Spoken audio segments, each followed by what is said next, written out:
in the auditorium that would hate to mess up this carpet. Really. In any event, we're continuing in a long line of people that I had the pleasure of working with, that batch of brilliant journalists. David Finkel, who is a reporter for the Washington Post, has done quite a bit of these, including last year he wrote a book, which I think you're going to talk about. Is that correct? That's it. The Good Soldiers, that the New York Times called one of the most important books, one of the top 10 most important books of 2009. And that's a competitor of the Washington Post saying that. So, terrific guy. He's a bit of a whack job, but that's okay. That's why he's so endearing. How about a big round of applause for David Finkel?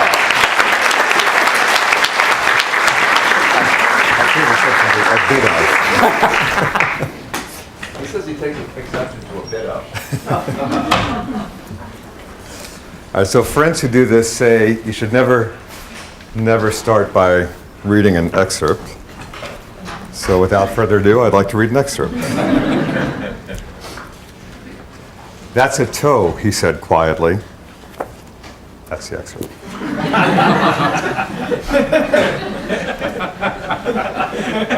Actually, I want to tell, since this is a Storyteller Summit, I'm going to tell the story of that line and why it was the hardest line in the book to write.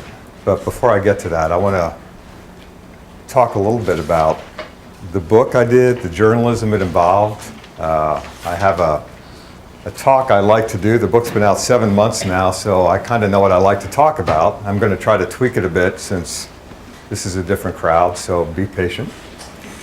So it's journalism. It's the book. The book worked out pretty well, but it's basically the same moves I was doing at the Tallahassee Democrat, at the St. Pete Times, at the Washington Post, just longer and in some ways more extreme conditions. But if you take nothing else away, just take away the journalism of the effort. Now I really will read an excerpt.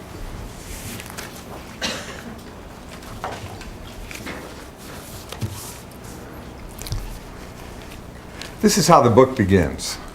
I'll read a short version of it.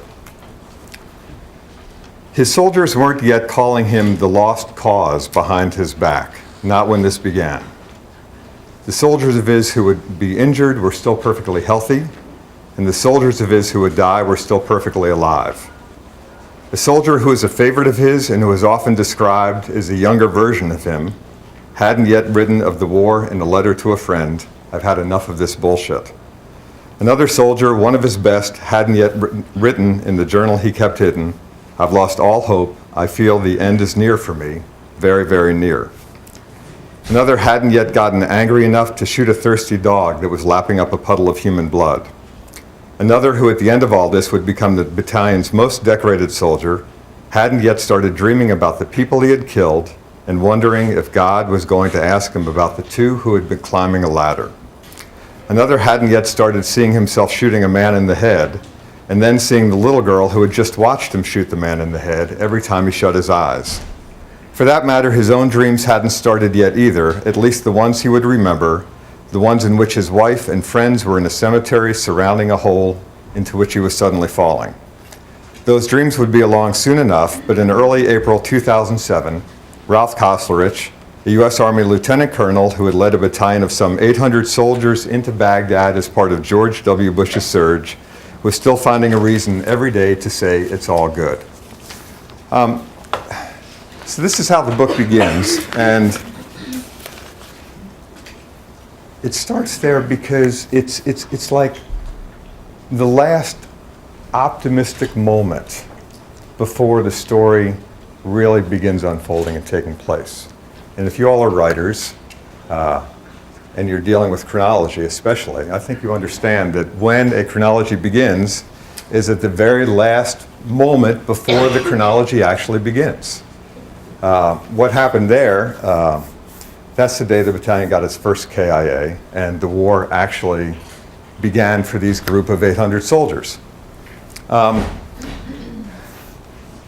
reporting for this book took place from early 2007 to early 2008. And here's the way it came about. In April 2006, I won a Pulitzer. And then I became really, really lazy. And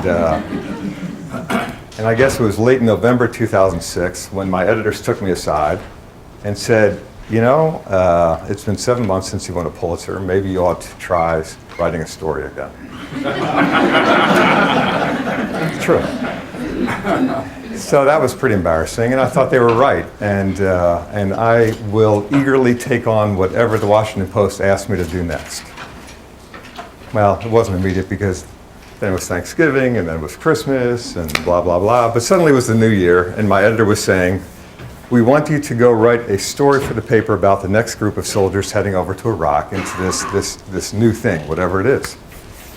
I thought, oh my God, this is like the most hackneyed idea I'd ever heard. Feature writing 101, soldiers going to war. Dear God, save me. But I went anyway to Fort Riley, Kansas, not knowing very much.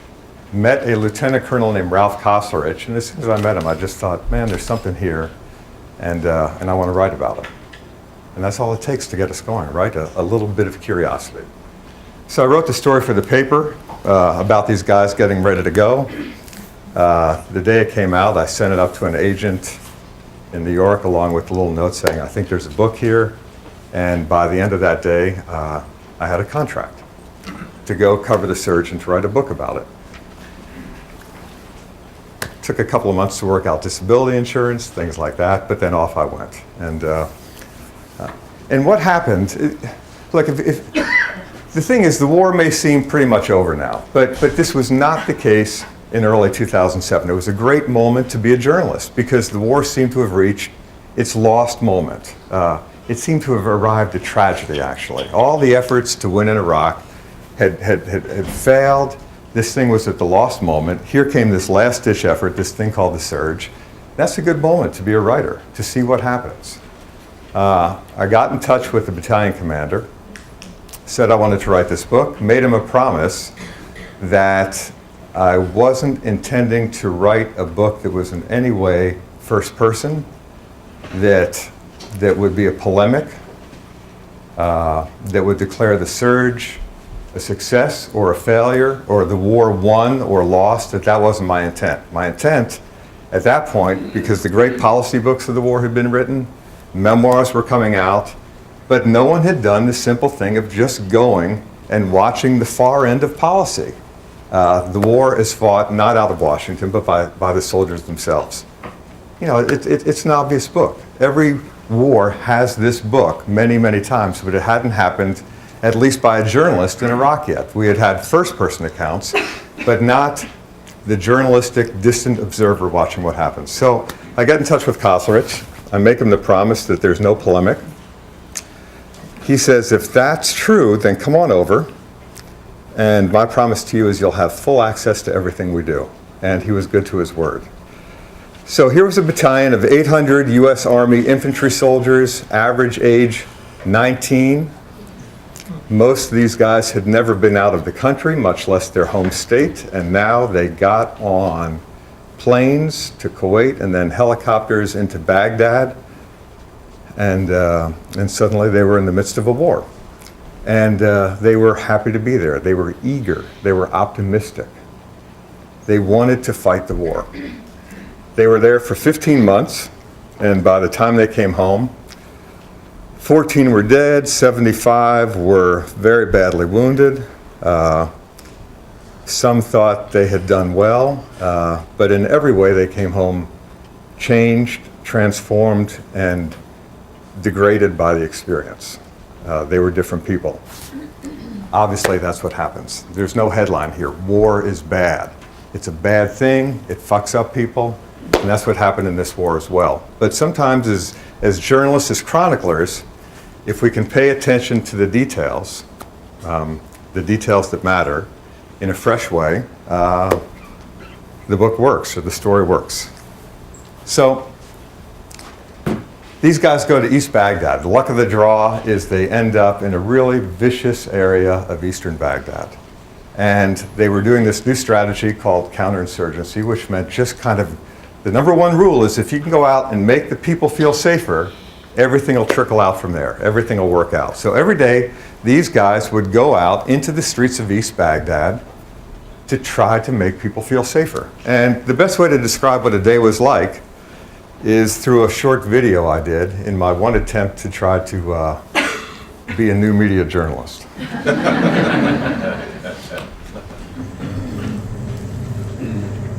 If you've ever wondered what the surge felt like, this is what it felt like. Blue sky, hot temperatures, another mission to get from here to there, another convoy. Each convoy had 4 or 5 Humvees. Each Humvee had 4 or 5 soldiers inside. Each soldier was wearing 70 pounds of gear. They always wore body armor that encased them in thick ceramic plates. They wore bullet-resistant glasses, heat-resistant gloves, knee pads, and elbow pads. They carried tourniquets, bandages, 240 rounds of ammunition, and grenades. All of them carried an assault rifle. Some of them carried good luck charms. Some would sit with one foot in front of the other, so if a roadside bomb went off, they might lose 1 foot instead of 2. Sometimes they joked about what their last words would be. But always, every day, they would get in their Humvees and off they would go. This day, the trip was from one base in eastern Baghdad to another, along a road called Route Pluto. They drove at 10 miles per hour, maybe 15, to increase chances of finding a bomb before it went off. Finally, almost there, the first Humvee turned right off the main road. You can see it in the distance right now. There it goes. And then... Wow.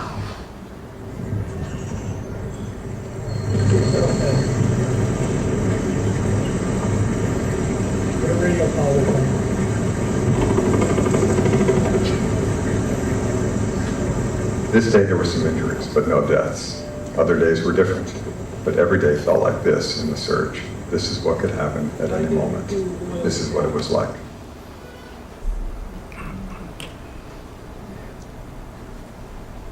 Okay, so I went there not knowing the story.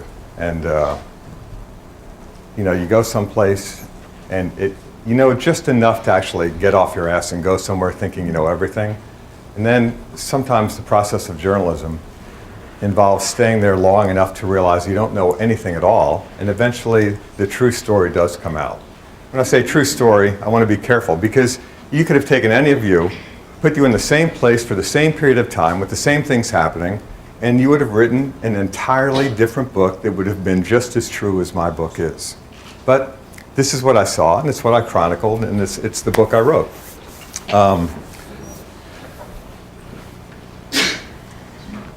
It was a really bad area, and what happened in that video became the story of this deployment.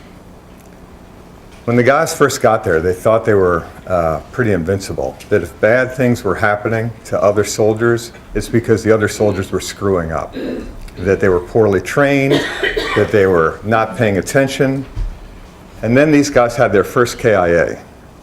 And then they had their second. And then the injuries kept mounting, and they realized, it doesn't have anything to do with training. And it was part of the learning process that I guess I got to watch unfold in front of me. But so many times to get that across to a reader, you do it not in the big details and the big pronouncements, but just the small things you get to observe if you stay in a place long enough. And the audio on that is a bit muddy, but it got to the point where these guys would go out every day, these 20-year-old kids, and they were doing these heartbreaking calculations that at the time made perfect sense. I'm going to sit today with 1 foot in front of the other, so when this main charge comes through, I'll lose 1 foot instead of 2. Or I'm going to ride around with my hands tucked behind my armor. Or today I'm going to tie a horseshoe to the grill, just anything to kind of ward off all the bombs that kept happening. Now, the thing about these bombs, if I can just describe them for a minute, we've all heard the phrase roadside bomb, maybe IED. In East Baghdad, it was something called an EFP, which stands for Explosively Formed Penetrator, a rather benign term. The device, which cost maybe $100 to make, it was a tube filled with explosives. Out of one end of the tube, typically was a wire that would lead somewhere across the dirt into some shadow somewhere where some guy was standing in the dark with a trigger in his hand, waiting for a convoy of U.S. soldiers to reach a certain point, at that moment he depressed the trigger. The other end of the tube had a copper disc on it about the size of a dinner plate, milled to be a little bit concave. Triggers pushed, explosives explode, and this copper disc takes off at such high velocity, it immediately becomes this hot, semi-molten, almost like tadpole-shaped blur moving through the air, and it simply burns through whatever is in front of it. Whether it's the thickest part of a door of a $200,000 Humvee, a 400-pound door, or the soldiers inside. Just went right through. $100 versus $200,000. Insurgent versus the mighty U.S. And the soldiers were pretty defenseless. But their mission was to go out every day, and they did go out every day, and they would protect themselves. And they found a lot of these things, but they couldn't find them all. One of the insidious things about this is the fact that they were hidden everywhere. They were hidden in animal carcasses. They were disguised as pieces of curbing on the road. They were hidden under piles of trash. And I can tell you that in 2007, all of East Baghdad was just a giant pile of trash.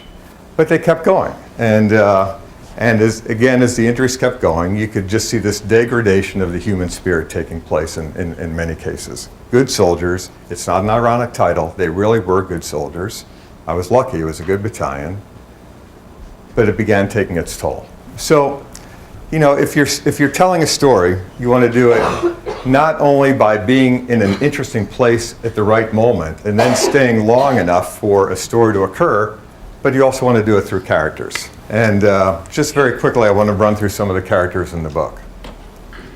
The main character is a guy named Ralph Koslerich, lieutenant colonel. He's the one who said it's all good, was entirely optimistic, came home at the end of 15 months believing in his heart and soul that they had made a difference. This is right before they leave Fort Riley to go over to Iraq.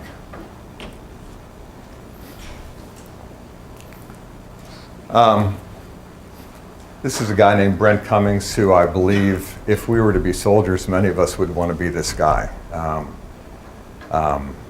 Fighting a war, it's not that any of the guys acted immorally, but it was so important to Brent to be a moral person every day that when we first kind of meet him in the book, he's just obsessed. He's consumed with this ridiculous thing that the soldiers have gone to take over a building in a neighborhood so they can put themselves there. They're going through this abandoned building. They lift a cover. They look inside. It's a septic tank. And floating in the poo water is a headless Iraqi.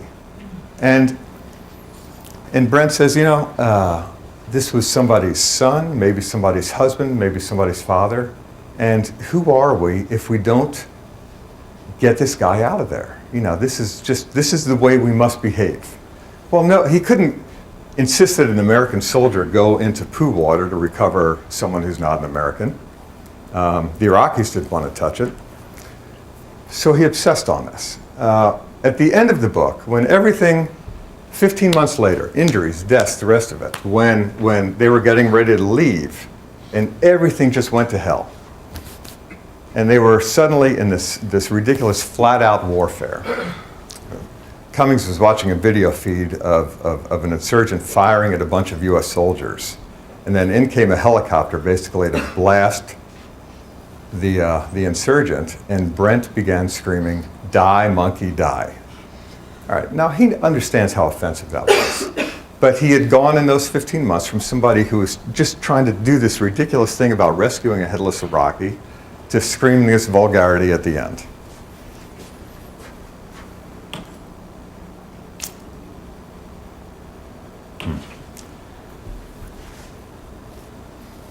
So this guy, Michael Emery, in April 2007, and the reason I want to bring this up in this setting was to talk about sometimes a great reporting tool for any of us. It's not what people say, but it's the documents they keep that can fill something out. So Michael Emery was on a rooftop. April 2007, a sniper got a good line of sight on him. One shot went at the back of Michael Emery's head. Down went Michael Emery. Didn't die. He was taken back. First he was airlifted to Landstuhl, then back to Bethesda Naval outside of Washington, D.C. And I can tell you that sitting there watching the email reports come in every day from Bethesda meant a lot to these soldiers. Because everybody liked this guy. He was down on the ground, almost dead. And then these reports would come back, just quick emails from Bethesda or Germany. Emery sat up today. Emery kissed his wife. Emery told his wife he loved her. Emery's in a chair. In each email, you could just see guys feeling a bit better. You know, Emery was going to be okay. And then a few weeks after, I took a break from Iraq and I went back home to Washington and I went over to Bethesda to visit Michael Emery. And the truth tends to be more complicated than what we might get in emails. And here's another section of the book about this day. "Give me your hand, baby," Maria Emery said to her husband, who was diapered, who could barely move, who had a ventilator tube inserted into his throat, who was looking in panic at his wife, who was armored in a mask and gown and gloves. And when she took his right hand and wrapped it around hers, he emitted a high-pitched whimper. "Are you cold?" she asked. He didn't answer, just looked at her, less panicked now. His head was as misshapen as the moon over Rustamaya. "Baby," she said, leaning closer. "Sweetheart," she said, even closer. She straightened up. He whimpered again. "So this is what I do now," she explained, of what life had been since a phone call at 2:30 p.m. on April 28th, in which the Department of Defense informed her that her husband had been shot, and now she added details by reading from a diary she had been keeping since then. "May the 3rd, I kissed him on his lips. This was in Germany. I told him, I'm going to kiss you on the lips, and if you can feel it, move. And I kissed him twice, and he moved both times. May the 6th, we got on the medevac flight, and we flew from Germany here to Bethesda. May the 17th, he opened his eyes for the very first time. May the 19th, he moved his fingers and his legs, and I told him that I loved him, and he started crying. May the 20th, he was just sleeping. May the 25th, the president came to see him. And now she put the diary down as she thought about the day that President Bush came to visit, about what he had said to her. He said, "Thank you for your husband's service to his country," and he was sorry for what our family was going through. About what she had said to him. "Thank you for coming." About what she wished she had said to him. That he didn't understand what we're going through because he doesn't know how it feels, and that I didn't agree with what was going on with the war. About why she hadn't said it, because I felt it would not have made any difference. And my husband, of course, had his eyes open, and I didn't want him getting upset. About what Bush didn't understand. I mean, when I saw him, I was so angry, I started crying, and he saw me and came to me and gave me a hug and said, "Everything's going to be okay." That was why he came over to her, she said, because he misunderstood the reason for her tears. He'd had no idea they were because of anger, and he'd had no idea they were because of him. And nothing was okay, she said, so he was wrong about that too. Her husband was ruined. In 7 weeks, she had lost so much weight that her dress size had gone from a 12 to a 6. Her daughter was now living with a relative. She was now living in a hospital.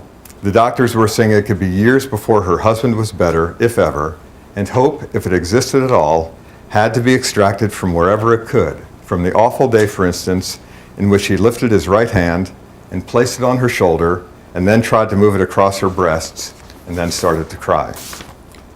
So many tears in this place, and now there were more from her as he closed his eyes and dozed off, and she knew he couldn't see her.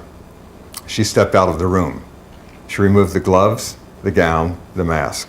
She hurried to a vending machine to get something to eat, and then came right back so she would be next to him when he woke up. Gown back on, mask back on, gloves back on, waiting. He opened his eyes. There she was, as if she hadn't moved. "Can you give me a kiss?" she said. "Can you give me a kiss?"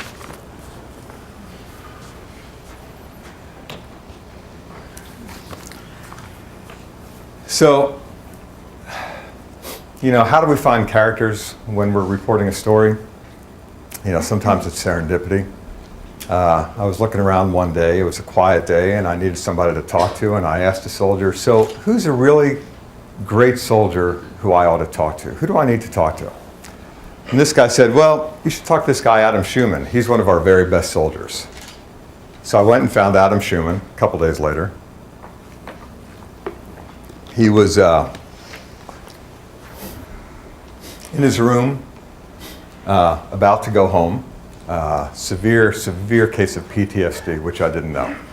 When I came in and said I wanted to talk to him, he said, I guess you know what's happening to me. I said, no, not really, what's happening? He said, well, I'm about to go home. So I spent the next day, actually 2 days, in the company of Adam Schumann.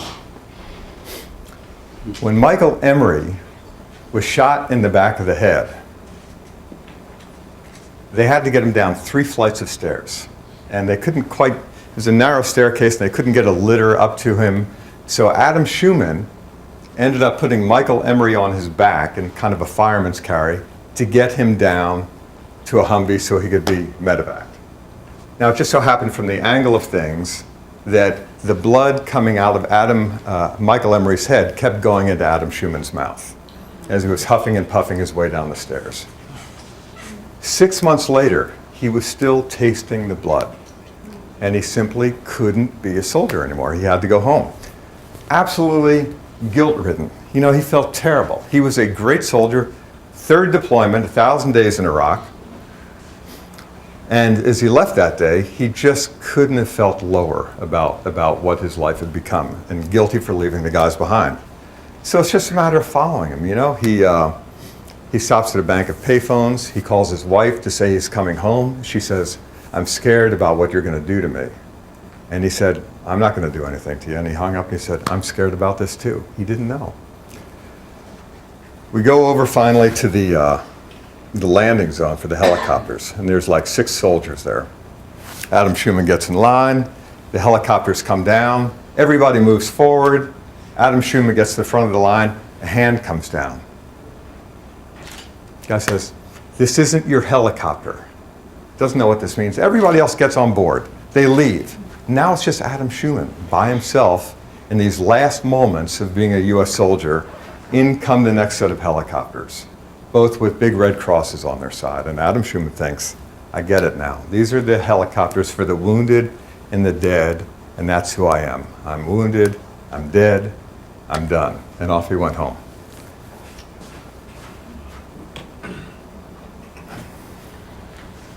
There was a question earlier to Tom about how do you know, it's kind of like how do you know what to take notes on? And you just sort of take notes, or you don't know.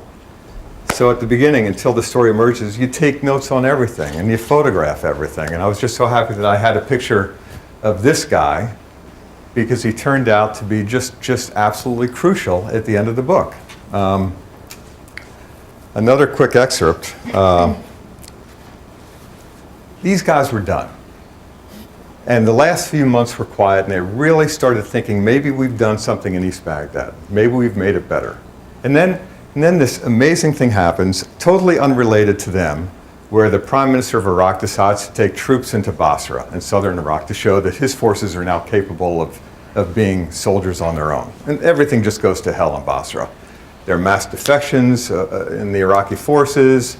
A lot of people are dying. Lots of headlines about this. What was unreported is the shivers of that, which came straight up Iraq into East Baghdad, outside of Sadr City, where the 216, this battalion, was packing up to go home. They were done. They had finished. They just needed to get on helicopters and get out. And suddenly, the place they had been trying to save absolutely blew up. And they spent the next 10 days in ceaseless fighting. It was the worst by far of the deployment. At some point, this guy, Nate Showman, is leading a convoy. Another EFP goes off, this one well aimed, and 2 soldiers are dead, including a Florida kid named Patrick Miller, who was probably the soldier I knew the best. And anyway, so what happens is,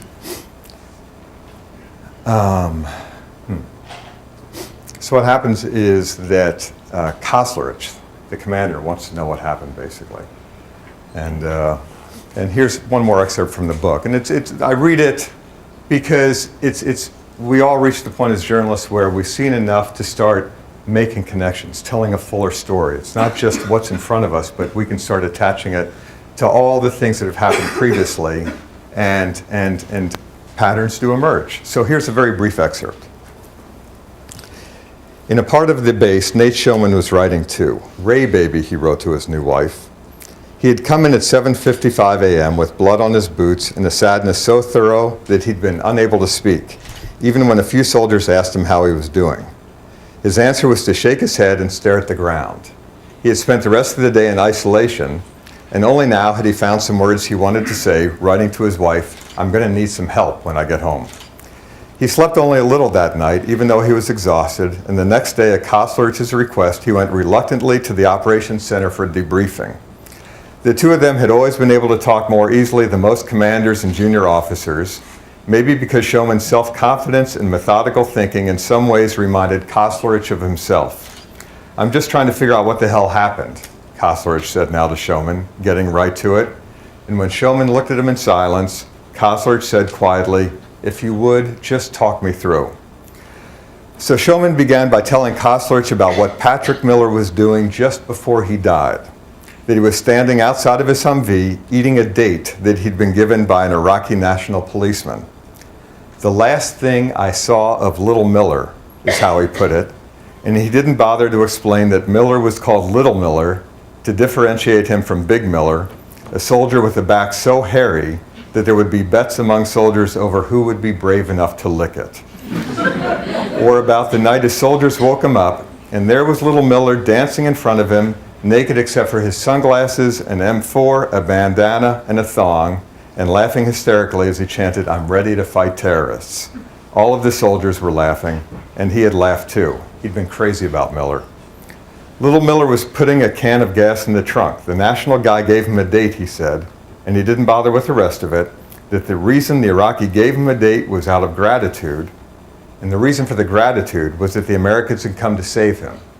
And the reason that the Americans had come to save him was because they had been trying to save him since 2003, when the number of dead American soldiers was 0, and Patrick Miller was 19 years old and about to start college and thinking that he was going to become a doctor.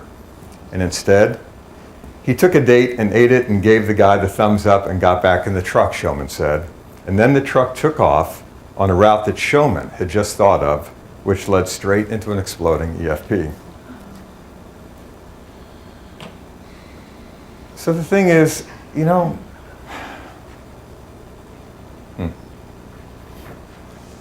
me tell one other story. No pictures for this one, unfortunately, but one thing the book tries to do, in its honesty, is to explain that any war is really two wars. The one being fought, the policy war in Washington, the money war in Washington, the political war in Washington, and again, the other end of things. And if there's a day that illustrates it, it would be September 4th, 2007. And it's a day that George Bush landed in Australia and was overheard on the tarmac talking to the Deputy Prime Minister of Australia, who asked, "How's the war going?" And Bush's answer was, "We're kicking ass." All right, that's a legitimate answer. That was Bush's answer. That was his war on that day. To the 216, September 4th, the truth of that day was another EFP going into a Humvee. 3 soldiers dead. A 4th lost both his legs. And the 5th was this kid named Duncan Crookston, 19 years old. Duncan lost both legs here. He lost his right arm here.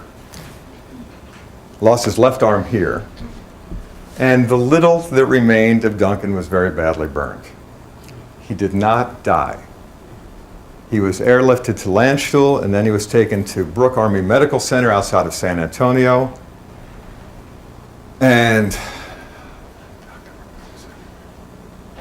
a little over 4 months later, Ralph Koslerich, on home for his 18 days of leave, at the end of it, went to visit his wounded soldiers at BAMC in San Antonio. I went along. So he goes into Duncan Crookston's room, and by then, Duncan had undergone 30 surgeries. His ears had fallen off. His nose had fallen off. His eyebrows were gone. His eyelids were gone. He was wearing these kind of self-misting goggles because he couldn't produce moisture. So Koslerich goes into this room in the burn unit.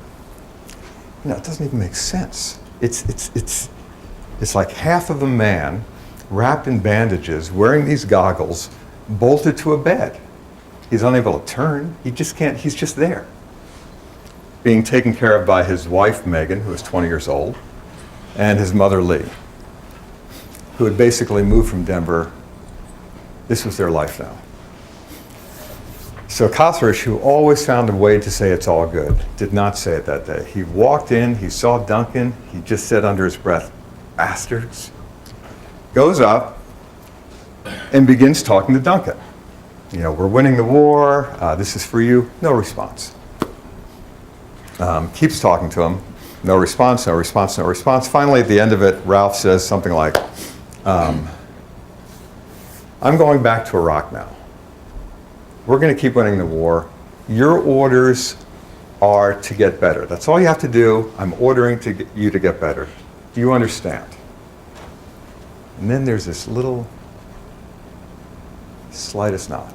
And it's horrible because it becomes clear. He knows. He can hear. He's aware of it. He knows what his life has become.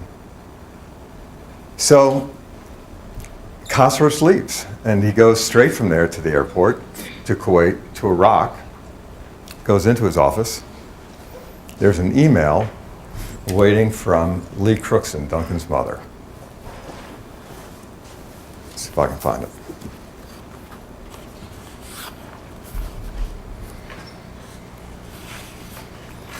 Dear friends and family, it began. It is with great sadness I write to you. Duncan passed away at 3:46 p.m. today, and then basically announcing his death. And then at the end of it she writes, and I think it's the best line in the book, Duncan would have been 20 years old tomorrow. He will be forever 19 now and forever missed. So, two versions of war. September 4th, we're kicking ass. And it's also the day that created Duncan Crookston. And both matter in the telling of what war means. So, here it is. It's just a bunch of guys horsing around one day.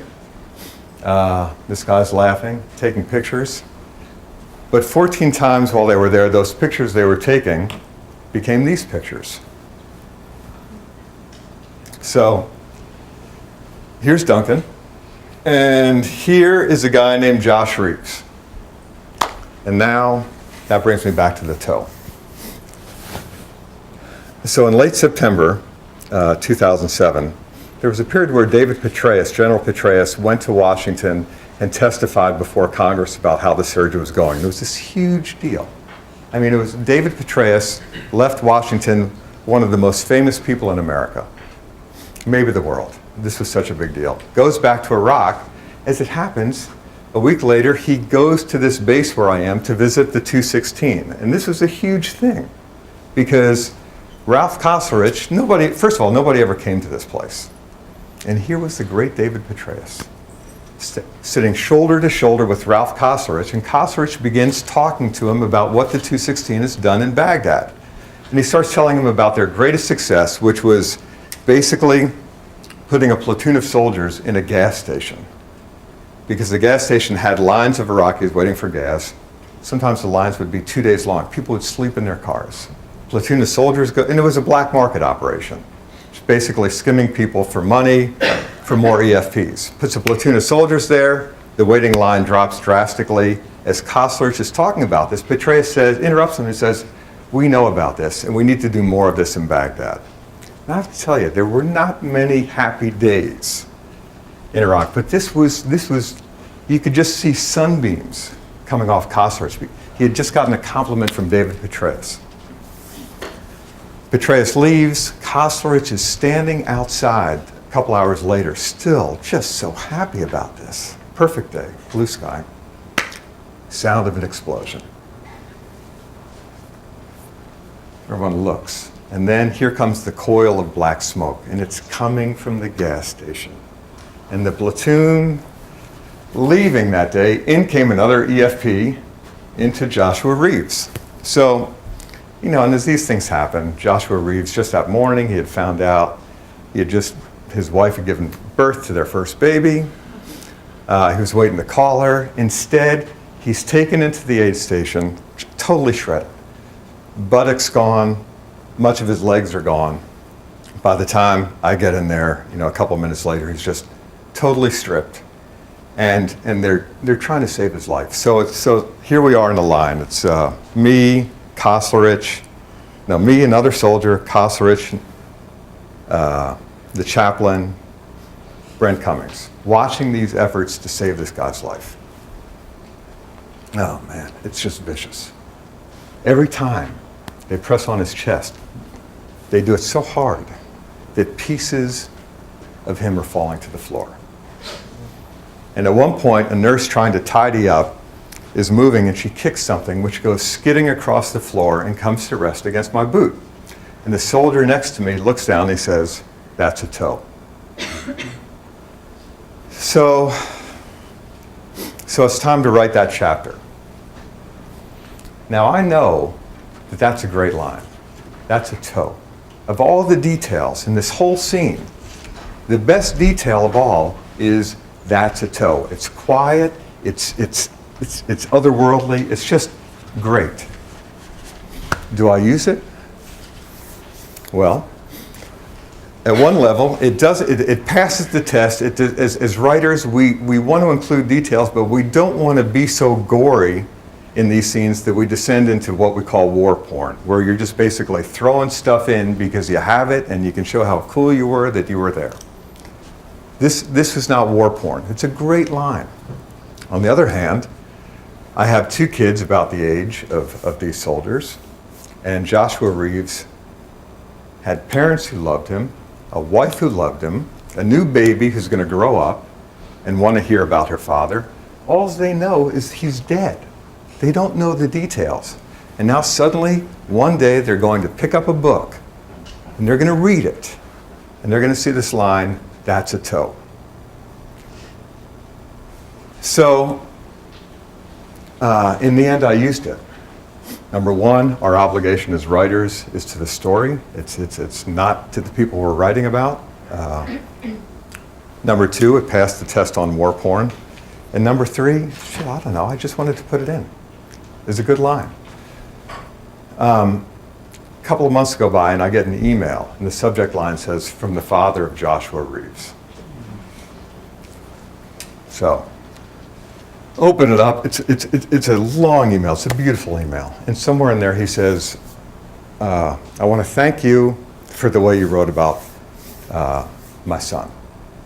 He said, "Because of your book, our family got to spend the last hours of our life with him, and we'll be forever grateful." So, that's the way it worked out.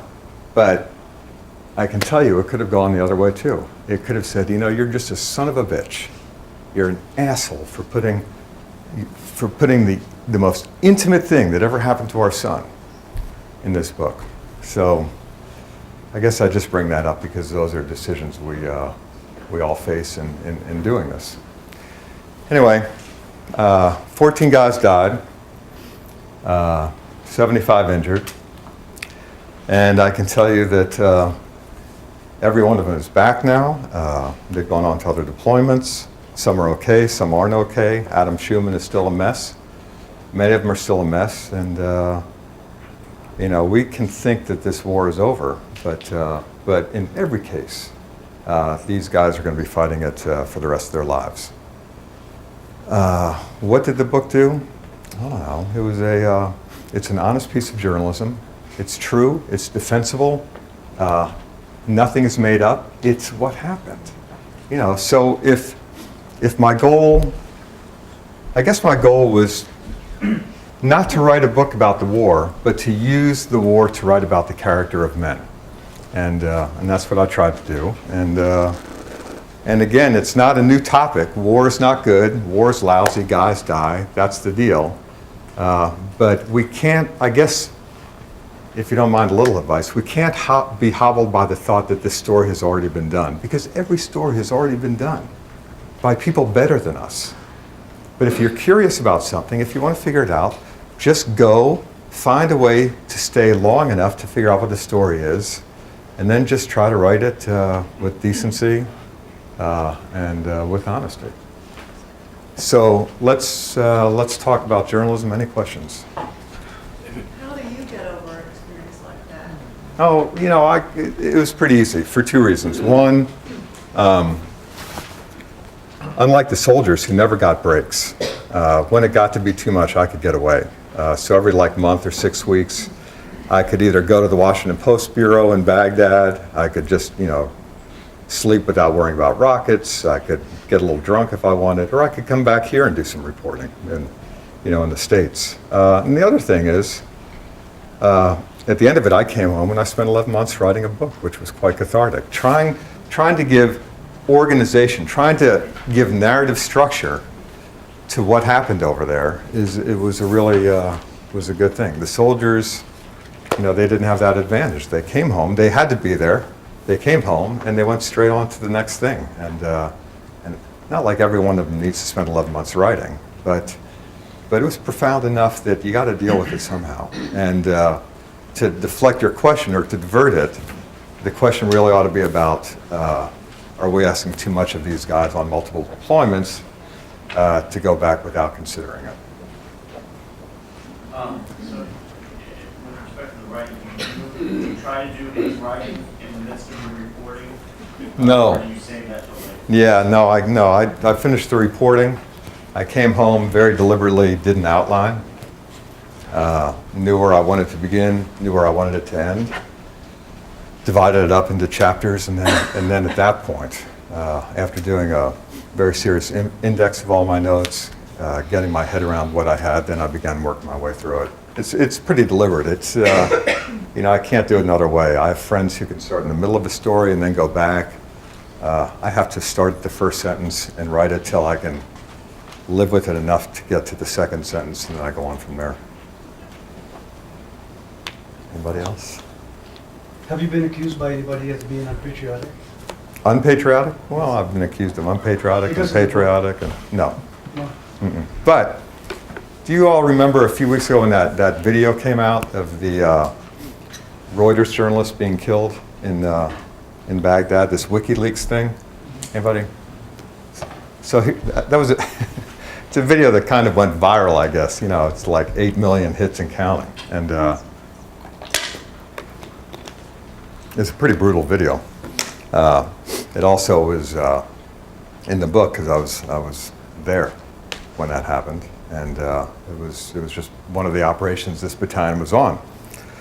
And I wrote about it pretty extensively. And then this video came out, and this whole thing edited down to 17 minutes, and the context on it wasn't the context of the day, but oh God, it was a George Orwell quote. It's a great quote. But basically, these people who run WikiLeaks took this video and edited it and shaped it into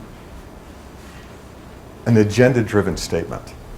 And so at first I kind of, I didn't want to fight against it. I mean, I'm glad the video is out there, but I tried to put it in context by doing a chat at the Washington Post and including parts of my chapter that explored this online. And by adding context, I started getting all these emails accusing me of being an apologist for the military. And I wrote back to one guy, I said, I'm not, if you read the book, you'll see I'm not an apologist for the military. This is anything but that. But I think it's important, if you're going to filter information, you understand the context of what happened that day. And he wrote back to me and said, you need to understand that context is blindness. And so I didn't know what to do about that sentence. Because to me, and I think to most of us in this room, it's exactly the opposite. We want to provide as much information as we can for people to make their own kind of intelligent decisions. So that was a real lesson. I mean, that day now has been shaped by the video, not by what actually happened, I guess. Logistically, were you on leave to go do this, or were you writing No, I did, you know, While you were there, or how? yeah, I took a book leave. I was gone for 2 years. I got my health insurance from the paper, which was nice. I did pieces for them now and then, but no, it's all book. So a year reporting and a year writing. Yes, ma'am. I wondered what you wished you had been reporting on in the 3 months before the troops first went in to look for weapons of mass destruction in Iraq. I can remember that time. I don't know that that sentence is as well said yet, but I wondered what you wished you had been reporting. You mean at the beginning of the war? Uh-huh. I don't know. I did report on the beginning of the war. The Post probably had 24 people in Iraq, writers and photographers, some embedded, some unilateral. I was one of the unilaterals, just kind of running around southern Iraq in my four-wheel I got in Kuwait. Came out of there thinking I knew a thing or two about war. I'd covered Kosovo, a little of Afghanistan, the beginning of this war. So I thought, you know, okay, I got it. I know what war is. I had no idea. This is not an answer to your question, but it is a way to say that once I got in this thing at this point and stayed for the duration, I realized how little I had known from my previous experiences. I don't know what I would have reported then. You know, it's easy to look back and say, so there were no weapons of mass destruction. That would be great to report, but if you think back, nobody was really clear on that at the time. It'd been nice if we had a team just trying to figure out that deliberately. We had Walter Pincus on A19 every day, but that was about it. Who else? Touch on observation and whether there was any reconstruction involved. You talked about that scene with Schumann going in and talking about Miller being killed. Yeah. Or he was just basically asking what happened. Were you in the room, or did you have to recreate that from the interview? No, in the room.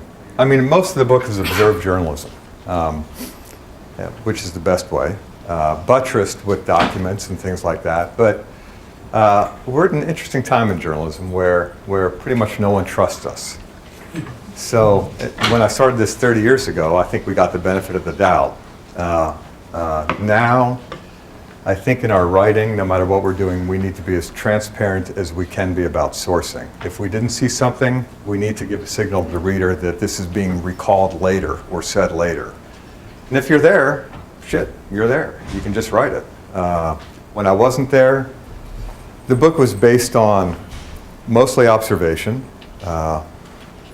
after the fact interviews, videos, photos, and reports by the soldiers themselves, because in the Army, just every single thing is documented. So there was no shortage of information to build narratives off of. But still with that, I mean, I missed a whole critical month in the deployment when guys started getting killed right and left, and I wasn't there. I was back in the States. I couldn't ignore it, so I basically wrote that chapter, but I based it all on documents and interviews and made it very clear to the reader that even though I'm trying to do an intimate narrative, this was after the fact. You done? One more. Yes. Understanding you might not have in-depth knowledge about this, but knowing what you know about Colin Powell, you don't feel that he knew there weren't weapons of mass Well, destruction? that's totally off the point. I mean, I wrote a book about the surge in 2007, 2008. Yeah, I mean, I don't want to end on that question either, actually, because it's a fine question, but I observed something. I can talk at length about what I saw and reported on. The rest, you're going to reduce me to a talking head on TV. Just one more guy who's just bloviating. I apologize. No, it's fine. It was in response to the weapons of mass destruction. Yes, sir. I apologize. Yeah. In the back? Yes, sir. How did the soldiers regard you, and how did that evolve over the time that you spent there? One more minute, Mike. Sure. They thought I was there to basically write the story of how they were a bunch of baby killers. And because they didn't know what a journalist was. And it took time to develop their trust. And it's an important question, because I wasn't offended by that. It seemed entirely reasonable to me. A journalist was suddenly in their midst while they were fighting a war, writing down everything they said. And what do journalists do? They expose things. They're looking, they had a lot of assumptions. So what happened is I stayed. And one day when I was in a convoy that got hit by an EFP, and my Humvee was all kind of jacked up, and And I didn't become a problem for the soldiers, but I just sat there as the dust and the smoke settled, and I was taking notes and using my recorder. That helped. That I wasn't a problem. Other operations, when things went wrong or things got a little hairy, and I was there doing my job, that helped. And the fact that I stayed helped. And it got to the point where by the end of it, soldiers who were having a hard time and wanted someone to talk to, they could either go to combat stress, fearing a record would be made, or they could go to the chaplain, or they could come see the journalist, in the room over there, and more started coming to me.